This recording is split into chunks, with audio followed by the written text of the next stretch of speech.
Hello, awesome people. I hope you're having a great day today. Today I have something really special for you. I just picked up this giant 39 short story collection by Ursula K. LeGuin. It's called The Unreal and the Real. It's more than 700 pages long, so it is a long collection of a lot of things for you folks.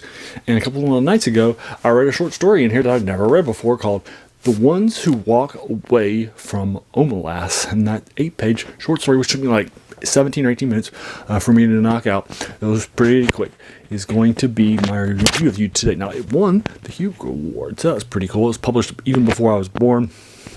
I'd actually never even heard of it before until I was watching a review of a Star Trek show called Strange New Worlds that streams on Paramount Plus. And in one of the shows, they had argued that one of the good episodes from that had copied wholesale this short story, The Ones Who Walked Away from Omelas by Ursula K. LeGuin. And I was like, I've never heard of that sort of story before, so I wanted to pick it up and read it, and so I did some research on it, picked up this collection, and now we're doing a deep dive into it, so I figured that'd be a lot of fun for you folks to knock this out. And then while I had the collection, let's just go ahead and knock out the other 38 short stories. But we'll start with The Ones Who Walk Away from Omelas. Now, this reads like an old school science fiction work that is not like super heavy with the sciencey things, but is more a think piece that is designed to have conversations, if you will. So I liked it. I thought it was fun. I see why it got a Hugo Award as a big fun thing. So I'm giving this probably like an 8.5 out of 10. It was very, very strong and good stuff. But it doesn't have a plot. It doesn't have like a central sort of ending or things like that happen. It's just a descriptive piece, right?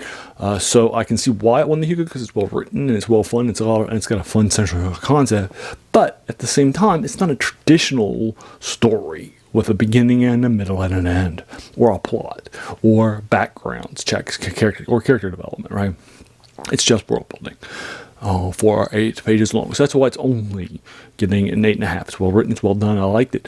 I'm glad I knocked it out. And I'm happy to knock out the rest of this collection, but again, that's the reason why it's getting an 8.5. So if you love this and think it's a 9 or 10, that's fine. It's fine, I'm not going to lose any sleep, but yeah, that's why. Anyway, so let's knock out my review of this. So as a reminder, my reviews are spoiler free. So in case you, like me, has never actually heard of The Ones Who Walk Away from Omelas, or if you have but you've never bothered to read it, now you can. And again, I'll link you to this collection in the comments below in case you're interested in doing a deep dive into Ursula K. Le Guin's selected science fiction works. At least this one. I don't know if any of the other ones in here are science fiction, because you also read a lot of fantasy, like the Earthsea series of 6 books that I read when I was a kid. So she's a big name in multiple genres, so it might be more than just science fiction, but we'll see if you want to do a deep dive into it. So anyway, let's go ahead and knock out The Ones Who Walk Away from Omelas. So this short story starts out with a description of a town called Omelas. So we find out that we are there during a celebration day.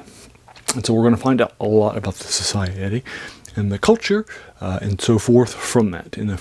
So the first couple pages of this 8-page short story then set up who it is and what things we're going to be finding out about. Now, the person who is telling us this story clearly does not live in Omelas, because they don't know all the answers, right?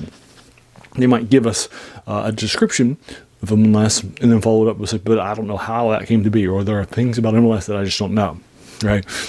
So we'll follow that up with the things.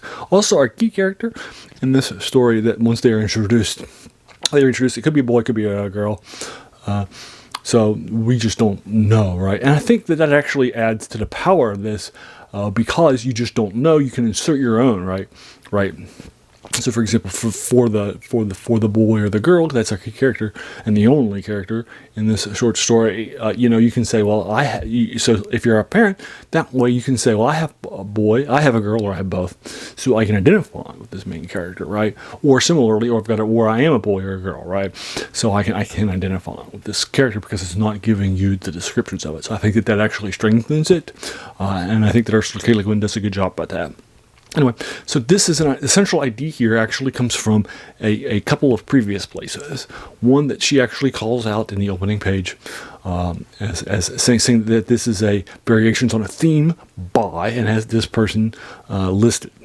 And this person lists in a book that was written dozens of years ago before this has been written, so it was decades and decades prior. And so it has a conversation about this central core concept of Omelas and why people might walk away from it. Also, there's a counter to this too that was written in 2018 by Hugo award winner, who has a counter to this story that says, okay, we're not walking away from Omelas, we're fighting, right? And saying so there's a counter to this that was published too. So this is a key sort of a concept of modern science fiction, right? Ursula K. LeGuin was definitely ahead of her time. She was beloved, heavily published, and she was definitely ahead of her time in a lot of these sorts of things, right? And unfortunately, I just don't think that we give her the credit that she is due in a lot of these things. For example, her Ursula series is the first one that sets up this young wizard who's super talented, and a wizard who's growing up all of a sudden at a wizard school, and all the wizard school icons and creation is created in the Ursula series, but. Right, I don't think that J.K. Rowling has ever said, in a public interview, yeah, I got this idea from Ursula K. LeGuin, right, or other, wizard school concepts, right, and so forth. But clearly owes a big responsibility to it. So if you're reading Harry Potter, you're reading the Ursula series from Ursula K. LeGuin, right? So she's heavily influential on modern fantasy and young adult literature too, so that's cool. She's also somebody who's heavily, and she's won Hugo's, not just in this, but in other things too. I read 2 of her novels actually for this channel already that I've reviewed. One, The Left Hand of Darkness, which I had read about 5 or 6 years ago, and did a review for this channel a few years ago. But I did not go back and reread it. Then I read a book new that I always wanted to read called The Lathe of Heaven by Ursula K. LeGuin, which is one of my favorite novels that year. Loved it. It was definitely a lot of fun. It's also, that one has been a movie, a mini series, and some other things too. So I also talked about that too. So anyway, that was cool. So anyway, that is The Ones Who Walk Away from Omelas. So have you read it? If so, what did you think about it? Let's talk about the spoilers in the comments below if you want to. If you disagree with my 8.5, if you think it was better or worse, let's talk about it in the comments below. If you enjoyed this, why not hit that subscribe button? There's going to be a lot more of these to follow.